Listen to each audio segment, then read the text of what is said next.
Meus caros irmãos e irmãs em Cristo, a minha saudação fraterna, de paz e alegria no Senhor. Infelizmente, muitos cristãos católicos têm medo de estudar a humanidade de Jesus. Existe um receio de aprofundar essa dimensão da humanidade de Cristo. E é um receio, é um medo infundado, porque o estudo da humanidade de Jesus em nada diminui a sua glória e o esplendor da sua glória enquanto Filho de Deus, enquanto segunda pessoa da Trindade. Mas é muito bom que a gente tenha a visão daquelas coisas que são humanas na pessoa de Jesus para fortalecer a nossa própria humanidade. Por exemplo, quando Jesus surra os vendilhões do templo que estavam fazendo da casa de Deus um comércio. Esse é um lado humano de Jesus, o Filho de Deus praticando violência, o Filho de Deus sangrando pessoas, o Filho de Deus batendo. Aí você vai dizer, mas eles eram pecadores. Mas ele não veio para os pecadores? Ele não ia dar a vida na cruz por aqueles homens que ele estava surrando? Esse é um lado humano de Jesus. Depois, o mais grave de todos, quando lá na casa em que ele foi hospedado em Tiro, que chega a mãe, aquela mulher cananeia, e pede para curar sua filha, ele chama a mulher de cadela, de cachorra. Não é justo dar aos cachorros o pão dos filhos. E a mulher humildemente diz, até os cachorros comem, Senhor, da migalha que cai das mesas de seus donos. Quando Jesus leva os discípulos com fome a comer espigas em dia de sábado. Quando ele entra na sinagoga e lê aquele texto de Isaías e diz, o Espírito do Senhor repousa sobre mim, porque me enviou para anunciar, e quando termina ele diz, hoje se cumpriu essa passagem. É o lado humano de Jesus. Quando no Getsêmani ele diz, Pai, se é possível, afasta de mim este cálice. É o lado humano de Jesus. Quando lá no Calvário ele diz, tenho sede. Muitos santos disseram que eram sede de almas, mas era a mentalidade da época. Não, era sede mesmo. E quando o soldado coloca a esponja, com vinagre em sua boca, aquilo era uma forma de humilhação, porque aquela esponja era usada para limpar os sanitários do Império Romano. Então, estudar a humanidade de Jesus,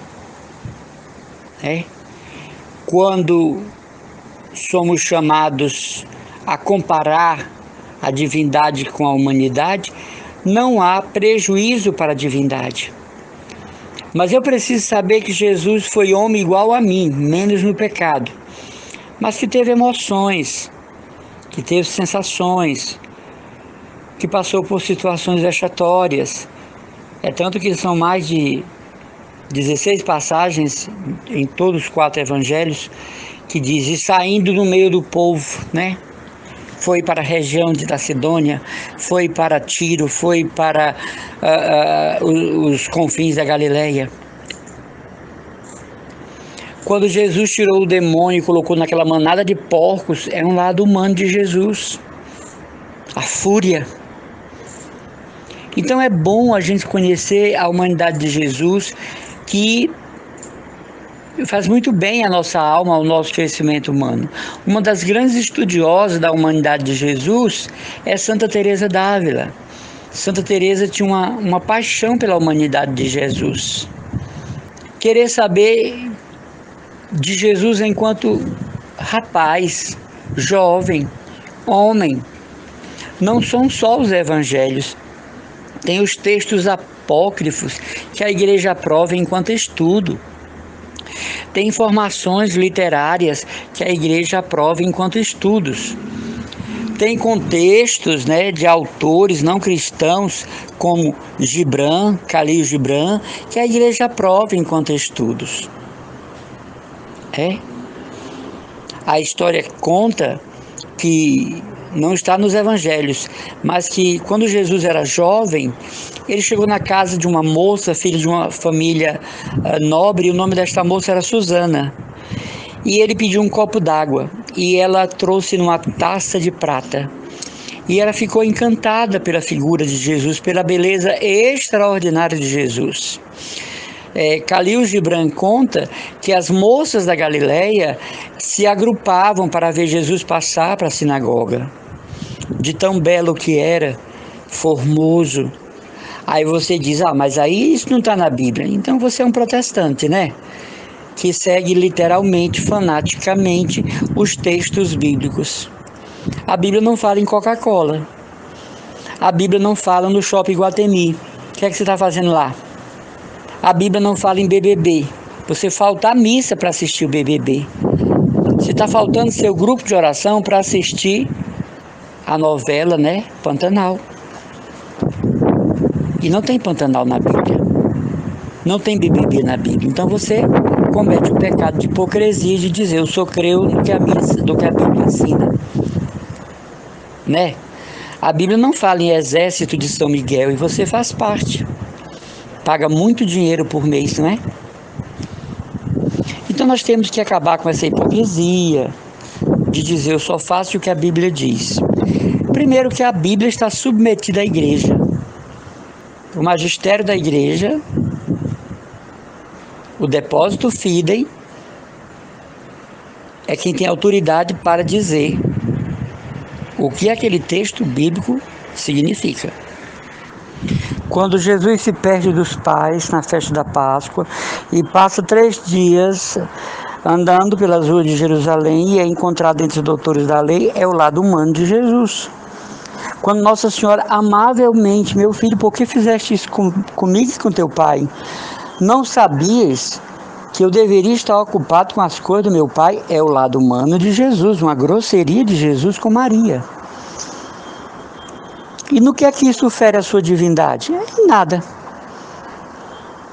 Porque mesmo isento do pecado, ele trouxe a corporeidade, a humanidade, não é?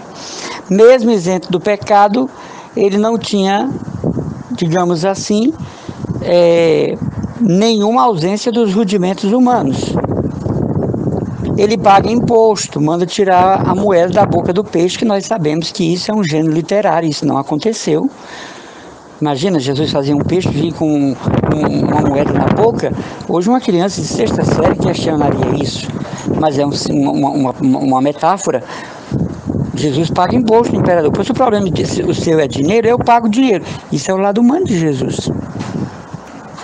Quando Madalena, tão feliz por ter encontrado depois da ressurreição, ele disse, não me toque. É o lado humano de Jesus.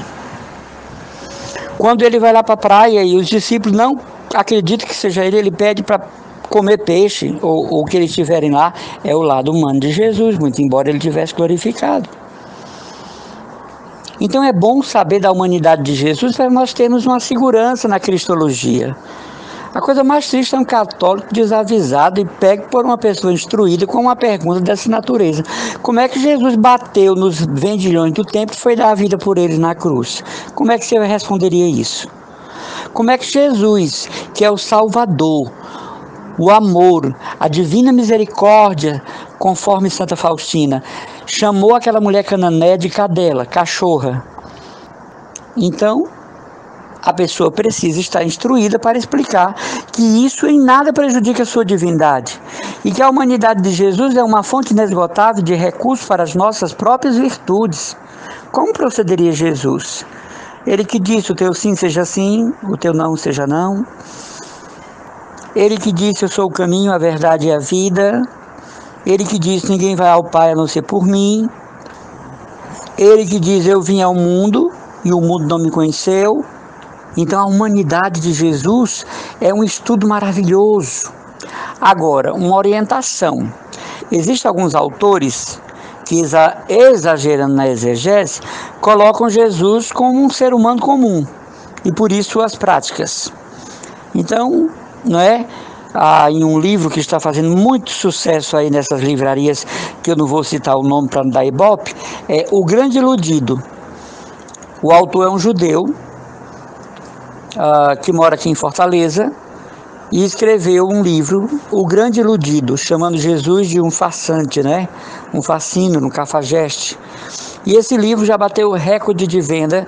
Se você procurar ele nessas editoras, desses shopping da vida, não tem. Porque as pessoas têm sede de desmoralizar Jesus.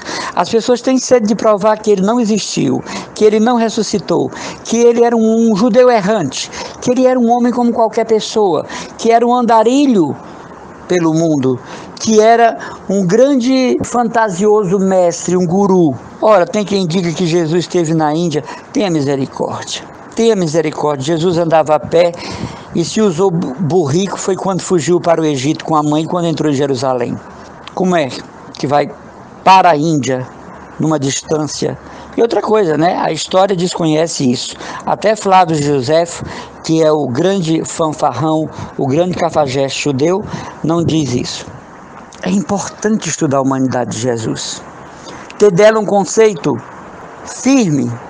A antologia dos textos bíblicos, a contextualização dos episódios do Evangelho, a explicação dos procedimentos de Cristo enquanto homem, para nós entendermos que Jesus não é um alienado da Trindade, um bobo da corte, um peão girando em torno da lei mosaica. Jesus é independente, ele é senhor do sábado, ele entra na sinagoga e prega.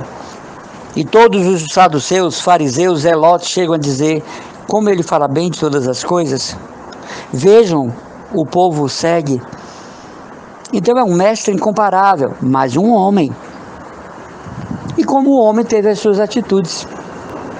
Você vê nas bodas de Caná, Nossa Senhora disse: meu filho, eles não têm mais vinho. Tá certo que o tratamento mulher era um tratamento da língua, linguístico, né? Fazia parte da cultura. Jesus não estava humilhando Maria.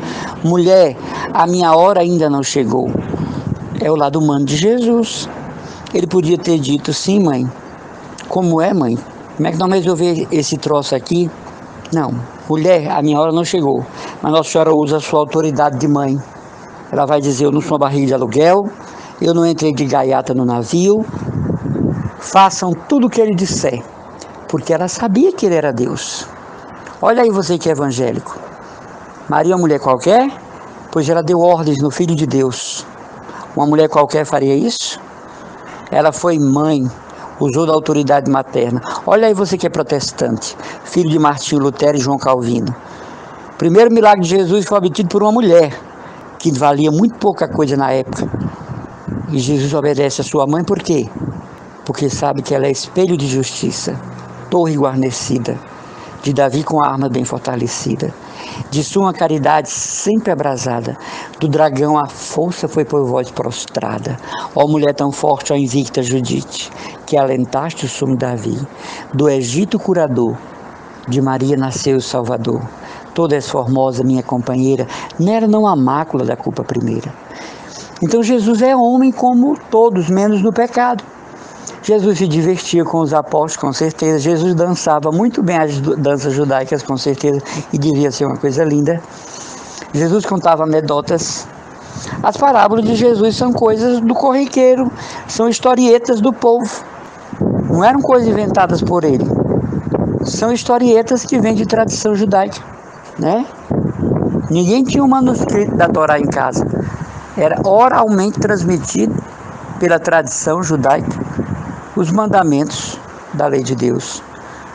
Muita gente diz: eu sou contra a tradição. Então, se você é contra a tradição, você nem existe na sua igreja, porque a sua igreja é fruto da tradição de Martinho Lutero. E aí, amigo, como é que fica, minha colega? Você é fruto da tradição, sim. Você é fruto da tradição dos seus pais. Quantos costumes que você tem que a sua avó tinha, seu avô tinha, sua tia tinha, sua cunhada tinha, a sua sogra coral tinha? Quantas coisas você tem que herdou de primos, do grau de parentesco? Ai, os Gonçalves são assim, os Oliveiras são assim, os Rabeiros são assim. Ai, os Fontinelli são assim. Ai, os Zacarias são assim. Os Gonçalves fazem isso. Não é assim? Tradição? E qual o erro nisso? Se for coisa boa, nenhum. Mas, por exemplo, existem famílias no Ceará que são todos eles pistoleiros, assassinos em massa. Aí é mal, a tradição má, perversa. Hoje eu queria deixar para você esse desafio. Vá estudar a humanidade de Jesus, Tem ótimos livros nas Paulinas, tem ótimo livro na Paulus, que são as duas editoras que trabalham muito bem esse tema. Eu não sei se ainda existe a editora Vozes, mas se houver a editora Vozes ainda, eles também tinham, né? Excelentes livros, muito embora 90% são na base do Leonardo Boff, né? Mas tem coisa séria na editora Vozes, tem muita coisa séria, sobretudo no aspecto histórico, literário, litúrgico. A editora Vozes é uma editora séria. Um grande abraço e as orações do irmão Emanuel Maria, consagrado e missionário da comunidade católica Cristo Dominus.